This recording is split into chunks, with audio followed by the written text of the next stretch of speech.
তো আজ ভূত চতুর্দশী আর এখন আমি আসানসোলে রয়েছি। আর ছোটোবেলাতেও আমি এই চতুর্দশীর দিনে যে 14 শাকে তাই আমিও কালেক্ট করতাম। তো আজকে মা অনেকগুলো শাক নিয়ে এসেছে, অনেক মা বলছিল 14টা শাকের বেশি রয়েছে। তো আমি ভাবলাম অনেকগুলো শাকের মধ্যে দেখি তো 14টা হয় নাকি, যেহেতু যখন আমি কাঁচরাপাড়ায় থাকি ওখানে 14 শাক মানে সেই কিনেই খেতে হয়।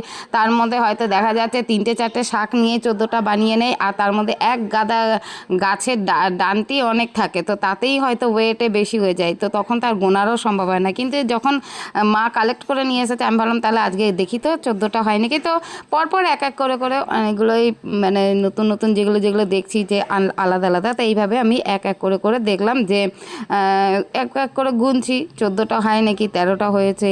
তারপর অনেকক্ষণ পরে এবার দেখছি আর একটা দেখি নতুন কোনটা পায়। তো এইভাবে দেখতে পাচ্ছি এই যে এটা নিয়েও টোটাল হয়ে গেছে 14টা। আর এটা শুধুমাত্র পাড়াতেই সম্ভব। তো